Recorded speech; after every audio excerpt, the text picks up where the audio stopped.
Yum.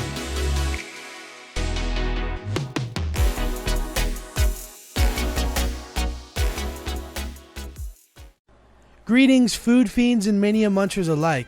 Welcome to a video where we dive into one of my reviews on a restaurant, break it down for you a little more, and give you some insight on my memories of the restaurant and what my most recent thoughts are, and if I've been back to the restaurant or not.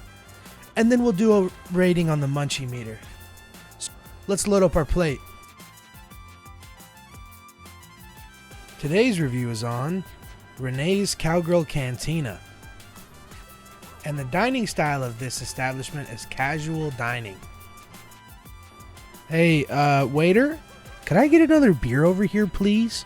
I know this is like my 5th one, but I promise this is the last one. Sure thing, sir. Coming right up. Well, I sure hope that guy got his drink. I know that beer at the place is pretty good, so we'll see. Anyways, here's a munching moment with Saloon Master Sally. Very well decorated.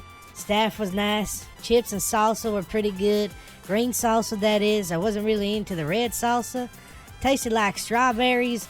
Really wasn't what I was looking for. I want spicy.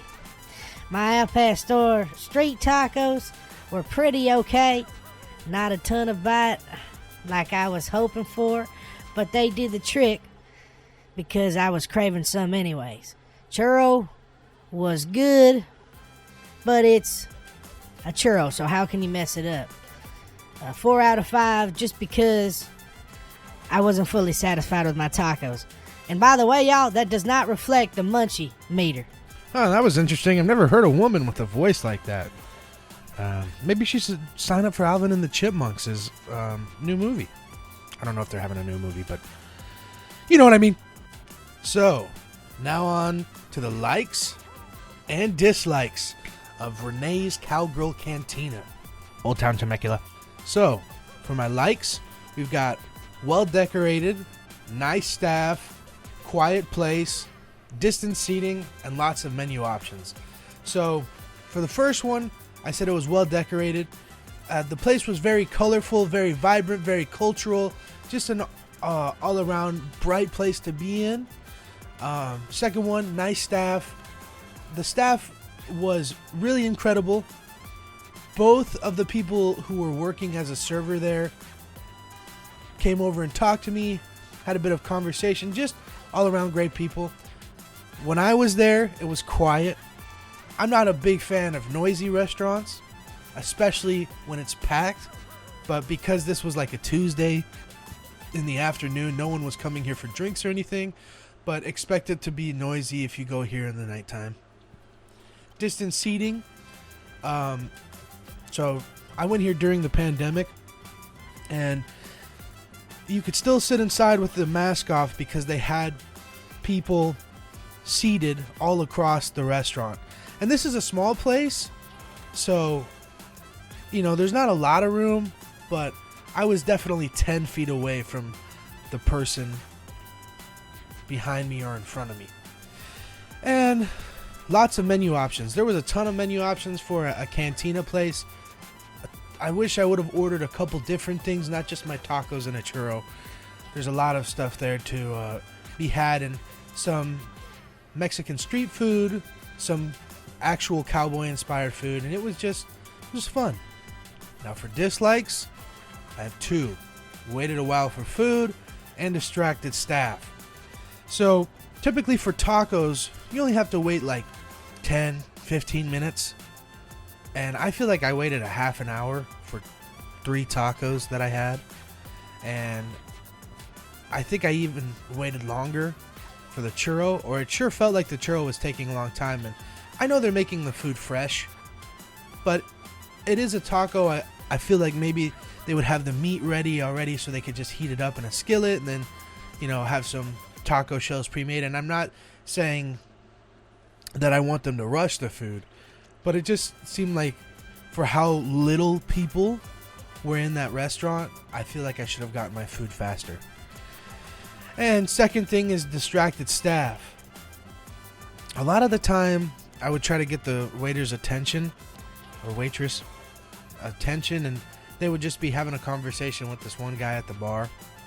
Now, it's not busy, so that's not a problem, but I do feel like it would be a problem if there was a lot of people there. So how was the food, and what did I have? Well, the salsa was pretty bland and not very salty or involved. Green salsa was the star of the show, being pretty flavorful and something to remember. The red salsa should be thrown out or rethought because whatever it was made with the time I went was not good. Tasted like strawberries, which was not what I want for my salsa, that's for sure. My al pastor tacos were okay at best. Didn't really have a lot of taste to them. No salt, no bite. Not really anything to remember about them other than they just didn't taste good. And the churro was solid, but in the end, how can you mess up fried dough with cinnamon and sugar? Now look, I know it seems like I'm being brutal with this restaurant, but in all honesty, I went on a Tuesday afternoon and I didn't have a beer or anything with my food. I feel like this is more or less food that you would eat if you had something to drink or you were there with a friend on like a Friday night. But personally, I just was not a fan of the food. But that doesn't mean that the experience wasn't good altogether, because the staff was nice, the ambience and the decorations and just the location of the restaurant made up for the lousy food.